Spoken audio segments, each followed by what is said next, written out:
ಜಗತ್ತೇ ಮಲಗಿರುವಾಗ ಅವನೊಬ್ಬ ಎದ್ದ. ಇದು ಬುದ್ಧನ ಕಥೆಯಲ್ಲ, ಯತೀಂದ್ರ ಕಥೆ. ಅಧಿವೇಶನದ ಟೈಮಲ್ಲಿ ಕುರ್ಚಿ ಕಿತ್ತಾಟ ಬೇಡ ಅಂತ ಇಡೀ ಕಾಂಗ್ರೆಸ್ ಬಳಗ ಸೈಲೆಂಟ್ ಆಗಿದ್ರೆ, ಯತೀಂದ್ರ ಮಾತ್ರ ಸದನ ಆರಂಭವಾದ 4 ದಿನದಲ್ಲಿ 2 ಬಾರಿ ಕಿಚ್ಚು ಹೊತ್ತಿಸಿದ್ದಾರೆ. ಇದಕ್ಕೆ ಕಾರಣ ಭವಿಷ್ಯದಲ್ಲಿ ಭದ್ರವಾಗೋಕೆ, ಹಾಗೆ ಬದಲಾವಣೆಯ ಸುಳಿಯಲ್ಲಿ ಛಿದ್ರ ಆಗದೇ ಇರೋಕೆ.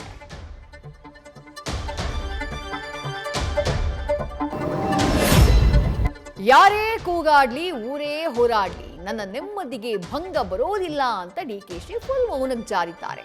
ಕೆಪಿಸಿಸಿ ಅಧ್ಯಕ್ಷರಾಗಿದ್ರು ಕದನ ವಿರಾಮದ ಗೆರೆ ದಾಟಿದ ಸಿಎಂ ಪುತ್ರನ ನಡೆಯ ಬಗ್ಗೆ ಖಂಡಿಸುವಂತಹ ಕೆಲಸ ಮಾಡ್ತಾ ಇಲ್ಲ. ಮಾತು ಕನಸಿನ ಮನೆಯನ್ನ ಕೆಡಿಸಬಹುದು, ಮೌನ ಮನೆ ಕಟ್ಟಿಸಬಹುದು ಅನ್ನೋದು ಕನಕಪುರದಲ್ಲಿ ಕೋಟೆ ಕಟ್ಕೊಂಡವರ ಲೆಕ್ಕಾಚಾರ. ಸಿದ್ದು ಕುರ್ಚಿಯ ಸುತ್ತ ಹಸ್ತಕ್ಷೇಪಗಳು ಹೊಸೇನಲ್ಲ. ಸದನದ ಕಾರಣ ಕನಸಿನ ಕೈಗಳಿಗೆ ಹಗ್ಗ ಬಿಗಿಯಲಾಗಿದೆ. ಆದ್ರೆ ಅಧಿವೇಶನದಲ್ಲೂ ಸಿದ್ದರಾಮಯ್ಯಗೆ ಕುರ್ಚಿ ಕಿರಿಕಿರಿ ತಪ್ಪಿಲ್ಲ. ಇದಕ್ಕೆ ವಿಪಕ್ಷ ನಾಯಕರ ವ್ಯಂಗ್ಯದ ಬಾಣಗಳೂ ತಪ್ಪಲಿಲ್ಲ. ಇನ್ನೊಂದೆಡೆ ಪ್ರತಿಧ್ವನಿಸಿದ ಸಿ ಅಶ್ವಥ್ ಹಾಡು ಡಿಕೆಶಿ ಕಿವಿಯನ್ನೇ ಟಾರ್ಗೆಟ್ ಮಾಡಿತ್ತು.